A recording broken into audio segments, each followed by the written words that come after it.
What are you making? I'm mixing up a stew to give corporate a different view. Have a taste. Welcome to the Corporate Kitchen. I'm your host, Tiger, and today on the menu is Work Friends. Time for one of the first controversial episodes, or at least controversial opinions that we're going to have in this podcast. This week's episode is going to be about work friends. So let's jump right into this and why it's going to be so controversial. According to the Merriam-Webster, the definition of work friend, of course, we got to break this dish up. So taking work as an adjective is 1, suitable or styled for wear while working. 2, used for work. 3, involving or engaged in work. Friend as a noun is 1A, one attached to another by affection or esteem. B, acquaintance. 2A, one that is not hostile. B, one that is of the same nation, party, or group. 3, one that favors or promotes something, such as a charity. 4, a favored companion. 5, friend, a member of a Christian sect that stresses inner light, rejects sacraments, and an ordained ministry and opposes war, also called Quaker. Huh. Okay. And 6, a person included in a list of one's designated connections on a social media service. Putting those two together, it doesn't blend that well at all. Work as an adjective is just horrible. So, like, if we used 3, involving or engaged in work, and just try to match it with friends, you would have like involved or engaged in work, a favorite companion, used for work, a favorite companion, involving or engaged in work, one attached to another by affection or esteem, used for work, acquaintance, maybe the best sounding one. The reality is this doesn't blend well. You can't really put work friend together because it's not real. There's no such thing as a work friend. And that is our first takeaway here. There's no such thing as a work friend. Why am I saying that? So, if you check the dictionary, there's actually different friends in there. Obviously, you have the word friend as a noun. There's back friend, which is a seeming friend who is secretly an enemy. There's an old friend, that's in the dictionary, a longtime friend. There's best friend, your closest and dearest friend. Girlfriend, boyfriend, a frequent or regular companion in a romantic or sexual relationship. There's even lady friend, the female partner in an intimate, especially illicit relationship, mistress. All these friends are in the dictionary. Why isn't work friend in the dictionary? Because the first takeaway that we have to have is there's no such thing as a work friend. They are either your friend, classified in one of the 5 that we just talked about, or they're a colleague. In the Merriam-Webster is the word colleague. Colleague is an associate or coworker, typically in a profession or in a civil office, and often of similar rank or status. There's a difference between a friend and a colleague, and that's why we don't want to use the term work friend. If you think about growing up in school, that's not your school friend. That's your friend from school. There's a such thing as a friend from work. I made this friend from work. Got it. But that's not your work friend. We don't want to intermix the two because they don't blend. We have to separate it. Remember, as a friend, it's one attached to another by affection or esteem. That neither one of those are work related, right? Or a favored companion. These are people that have a relationship with you that exists beyond the work. You might have met them there, but they are trusted. They are one that you have in your circle who you designate as a strong connection for yourself. And that's not the same as a colleague. So the first thing that we have to get established here is that there's no such thing as work friends. They either are your friend or they're just a colleague.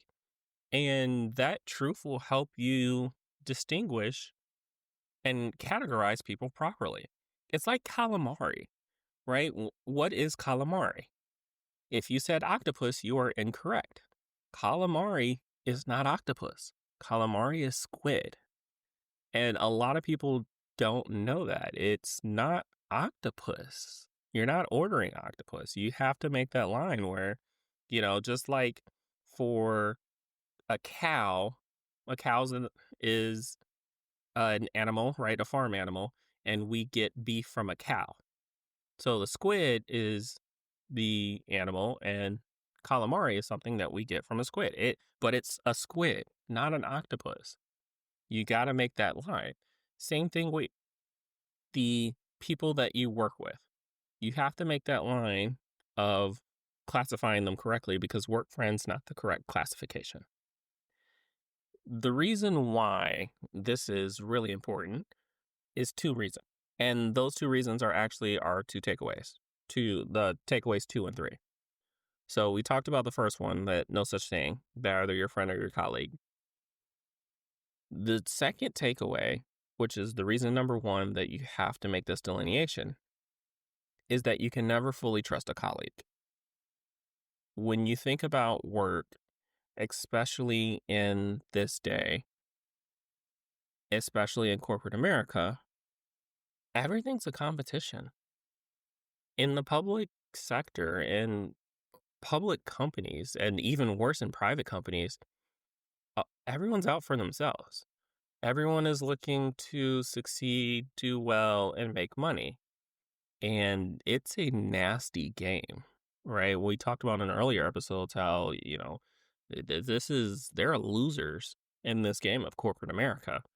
Part of that is also moments where people have to make decisions and sometimes backstab and backfriend people. It is a ugly game, especially the higher up that you go. So when you identify someone as strictly a colleague, you can talk to them, you can be very close to them, but you can't fully trust them, and you shouldn't really fully trust colleagues because you're in competition with them. The saying, keep your friends close and your enemies closer, holds very true to this sentiment where, they may be enemy in terms of office competitiveness, and that's one of the reasons you hold them close, but also they are your competition. There's only a few spots up top.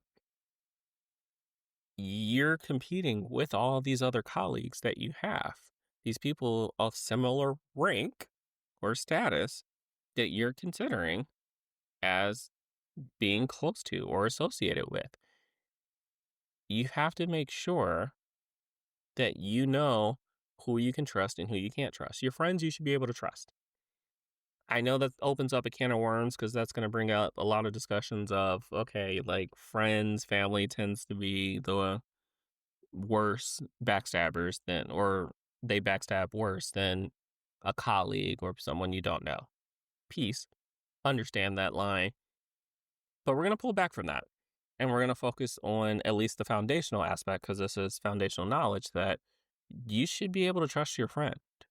If you identify someone as a friend, that is your confidant by default. That is someone that you should be able to talk to and someone that you should be able to tell everything and not be concerned about competition and not being concerned about backstabbing or having to deal with negative influence and negativity to get you to the top.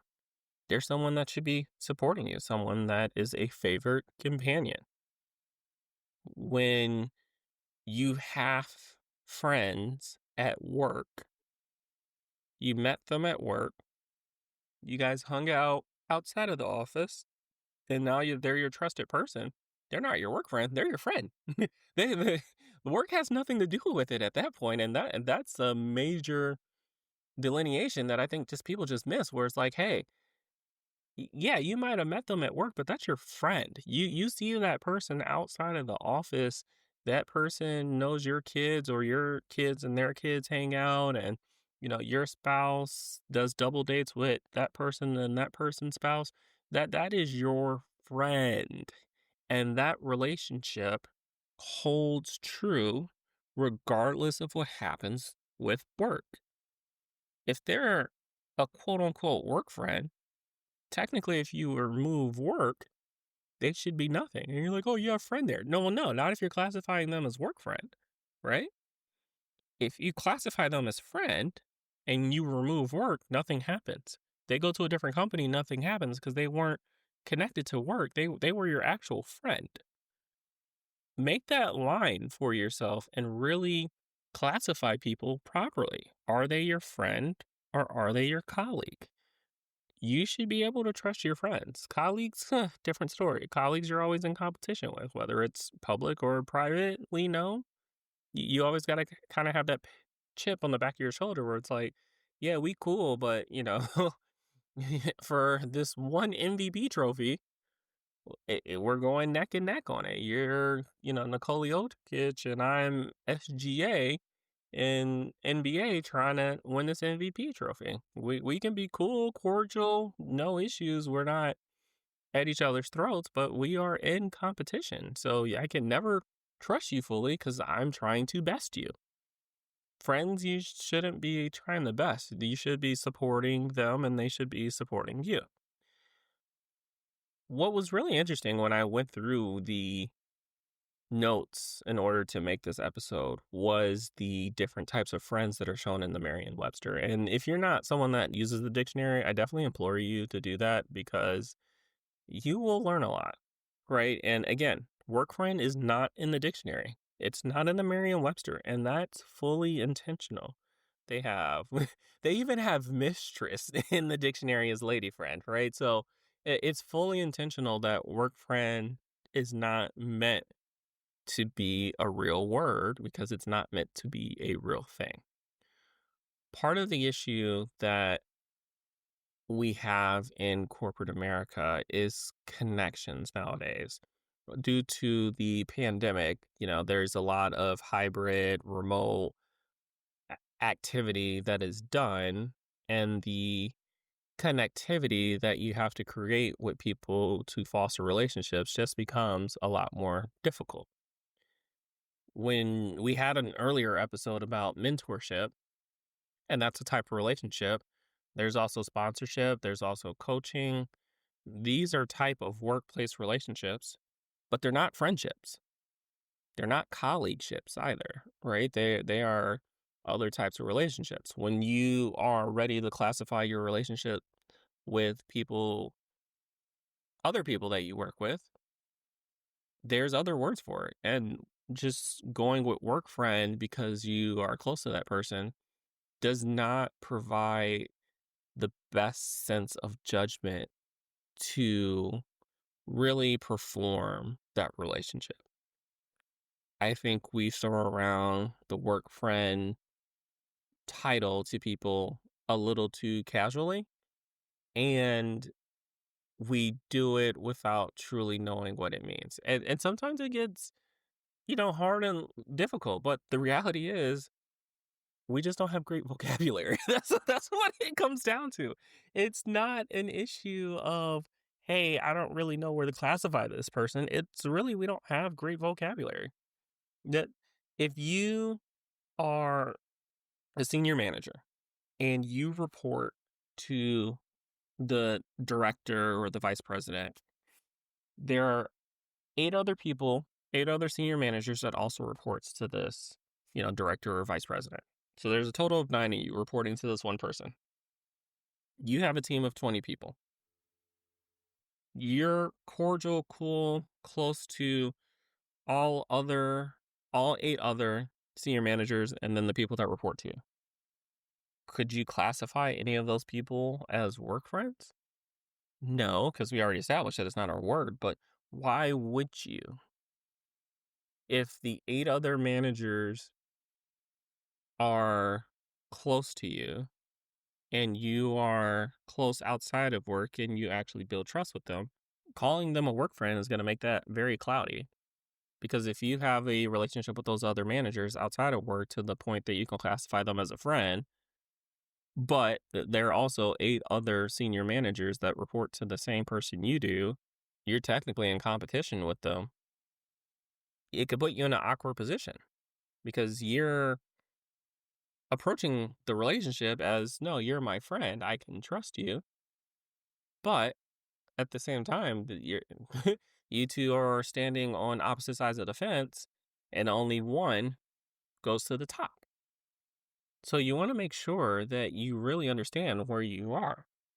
Taking that same example and going to the senior manager with the direct reports, when if you're really close with the direct reports and you guys hang out outside of work, I mean, that could be deemed inappropriate by some people, but if that's your friend, you would be able to establish a level of trust and a level of appropriateness to make sure that it's within the rules and it doesn't give the appearance that something else is going on. If that's your friend, you would trust that person and be able to show that there's no issue with how close I am despite this person reporting to me. If they're a colleague, different set of rules, right? You don't really fully trust that person, so you would behave differently. You wouldn't behave as, "Hey, I trust you completely and I know that, I can just freely talk around you and I won't get in trouble." No, if they're classified as a colleague, you can't do that. You got to be very careful with that despite how close or strong the relationship may have gotten within or developed from all the work that you've done together. If they're classified as a colleague, they're a colleague. You can't fully trust the colleague. And the trust is so critical. As you go through your career, one of the key pillars, and we're going to talk about this more at the table, to your success is identifying who you can trust. Obviously, there's going to be leadership classes and trainings and books that's going to say, you have to trust your team. You have to trust that your people are going to do a good job and trust the organization. That's leadership. That trust is in regard to leadership skills, not relationships. We got to make sure we separate the two because this is not the same. The trust that you put in your team to do the job has nothing to do with your relationship with the team. It's holding them accountable to their roles and responsibilities. That's you being a manager, a leader. If they're not, you would use your leadership skills to close the gaps and get them performing. If someone is your friend, it doesn't matter what their performance is. You trust them. It doesn't matter if they are achieving their goals or they're not. You trust them and you help them succeed in what they do. As you build your career, you have to identify those people that you can trust. And the trust goes two ways. You trust them to be your confidant and with information and with the development of your career. And they're going to do the same from you. It's a two-way relationship. When we talked about mentorship, it's a two-way relationship, not a one-way, and it works typically the same way.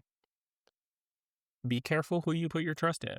This is a story, a line, a phrase that everyone should be able to resonate with. I'm pretty sure as you're listening, you can probably think of plenty of examples of putting the trust in the wrong person. As you think of any one of those examples that come to mind, think about what you classified that person as. Not listening to this episode and it's like, okay, here's what I classify them now. What did you classify that person as at the time that the trust you put into them was found to be at fault and was found to be wrong? Because a lot of you may say, hey, that was my work friend. Well, now you know that was actually a colleague. Or that was my friend. They lost my trust, but because they're my friend, they can earn it back. We're never going to be as close as we were before, but they're an opportunity to earn it back. And that's where the difference is, right? Colleague, it's like, nope, we're done. Don't have to worry about it. And I will never truly drop my guard for a colleague. Friends, you can drop your guard for a friend because that relationship says I can trust them. And again, it's just like calamari. You have to know what it is. When you go to order calamari and you tell someone, hey, you want some octopus? It's not calamari. You got to know what it is and hold true to what it is. As we talked about with geographical preference last week, make a decision, stick with it. People can obviously evolve as the relationship evolves, especially as you spend more time with certain people outside of the office. Hey, I had you listed as a colleague today, but we spent the next 3 months hanging out off site, as well as you got to meet my family, I got to meet your family. Okay, boom, you have evolved this relationship from just a colleague to a friend, and now I'm instilling trust in you. The third takeaway here, and the second major reasoning of why we really have to understand the difference, is you need colleagues. You need friends, yes, yes, yes, but you need colleagues. You need to understand who your colleagues are, and you have to classify them as such. There are many, many, many different types of relationships. But from corporate America, let's simplify the ones that we've already went over. We went over sponsors, mentors, coaches. We didn't do the sponsors and coaches episode. I did mention that as type of relationships. So the sponsor and coaches episode is coming, but we know that's a type of relationship. So we have the mentorship, we have the sponsorship, and we have the coaching relationship. Then we have, for friends, what we learned on today's episode is back friend, old friend, best friend, either girlfriend or boyfriend, lady friend. And that seems kind of one way. So let's say opposite of lady, male friend. We have 3 of the advocacy relationships and then 5 of the friend relationships. If they don't fit into any of those buckets, guess what? Where do you put them? You can't force them into one of those 8. If you go through and meet someone and you want to stay associated to that person, you just met them. Well, they're obviously not going to fall in the friend category because you just met them. You obviously haven't got to the level where they're an advocate for you or you're an advocate for them, so you can't classify them into those. What are they? Colleague. They're a colleague. You don't fully trust it, but you do associate with that person, and that person is similar status to you, just a fellow professional. And until you build your rapport, because relationships take time, so until you build the rapport to be able to change their classification, that's where you have to keep them. And that becomes almost like, if we think about this well, we're in the corporate kitchen, so let's do a kitchen analogy. If you think about this as your cabinet with all your spices in it, you have all these spices available. Which ones are going to help you make your dish? All the spices available are your colleagues. The ones that you trust for your dish are your friends. The ones that add flavor enhancers like MSG, those are your advocates. But you do need that pool of ingredients available to choose from. If you go into your spice rack and you don't have, and you only have your trusted spices, your friend spices, you are now limited in your ability to grow because all you know is those group of seasonings. Now you have every seasoning. Let's say you have every seasoning you could have. Every seasoning. So that's going to be like a whole spice pantry. You have the potential to do so much with that. So much with that. So introverts, I know you're probably upset listening to this. You're like, I don't want to meet people. But when we talk about potential and when we talk about growth for you, you do need that pool of, and I'll do a football reference or basketball, whatever sport you want to do. You need that pool of free agents to choose from. You can't build a team. You can't build your favorites. You can't identify who's going to fit into these really important relationships if you don't have a pool to choose from. And it can't be random. You can't just pull Joe Blow off the street and say, hey, I want to interview you for my sponsorship. You need a more controlled area to pick from and then classify them. Think about this in terms of school when you grew up. School and the friends, girlfriends, all the different types of friends that we talked about that came from school, right? Friend from school. That all the people that went to your school, all those people were originally in the free agent pool. So how do we classify those people in the free agent pool at school? They're your classmates. Classmates. What does classmates mean? Do they mean they're your friends? No. Does that mean that they're your advocates? No. That means that that's the pool of people that you're associated to. Colleagues are the same thing. Colleagues is the work version of classmates. Classmates are the pool of people that you're associated with and your opportunity for growth. If you scale and you're a little more extroverted and let's say you're not even an athlete, but you do scale and you meet people at other schools, they're not your classmates because they don't go to the same school with you. So how do you associate those people with other schools and bring that into your pool? You do it on an individual level. You don't go to high school A and then meet some people at high school B and now say all of B is your classmates. No. The people that you met were you, and if you're introverted and you do this, bravo. Extroverted people, this comes natural to you. You had your classmates, you had your pool, and now you're stretching out and you're pulling potentially from other pools that exist, not your pool, right? It's not your pool of classmates, it's somebody else's pool of classmates, and you're pulling them in to your free agency pool to now potentially classify them as something else. So, school, classmates, work, colleagues. They're not school friends, they're your friends from school. They are your friends. Doesn't matter where they go to for college, that will still be your friend.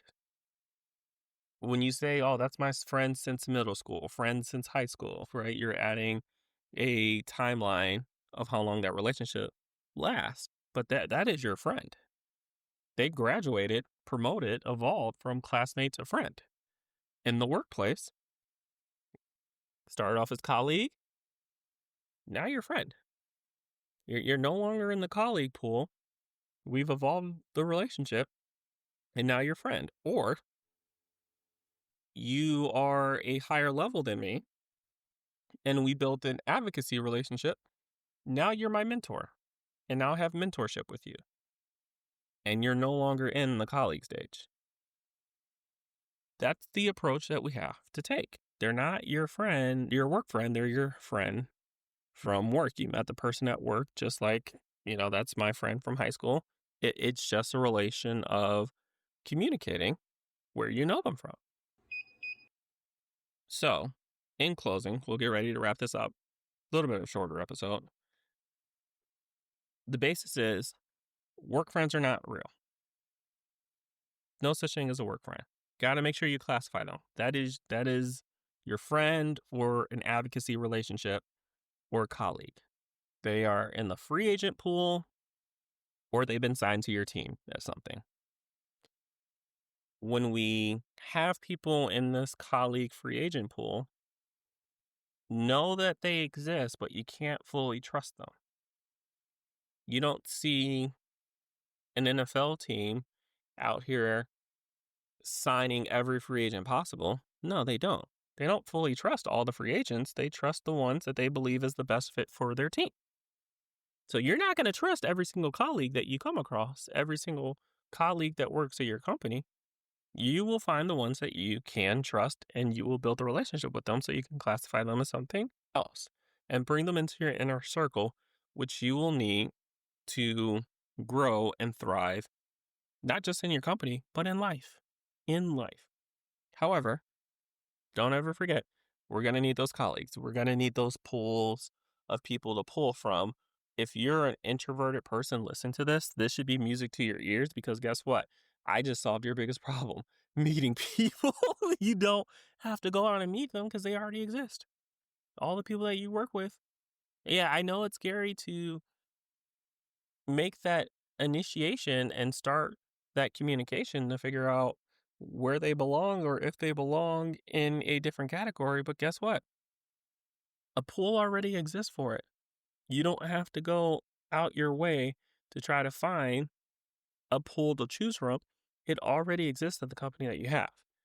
And mind you, we're talking about the corporate kitchen. So it's corporate 101. If you're an entrepreneur or you're in as an independent contractor for a corporate company, your situation is going to be a little bit different. But for the most of us that are salaried or hourly at corporate America, that this pool of colleagues already exists for you, and you're going to need them because that's your starting point of figuring out who is best suited for you.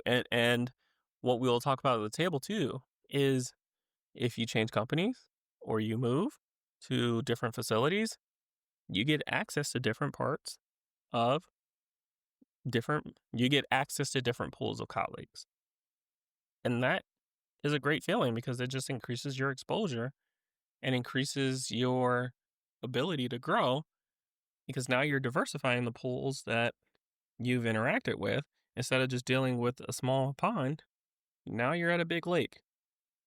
Possibilities are endless at that point as you continue to grow and build, and at the end of the day, thrive. And with that, we'll turn off this stove, take off the thinking apron, and let's just say the dishes will get done later. This topic wasn't a big mess, but if we learned something today, then we know there's a little cleaning up to do. I do want to talk this topic more, maybe trade stories about this soon, like this Thursday soon. I hope to see you there. Thanks for being in the corporate kitchen today. I'm your host, Tiger. Until next time.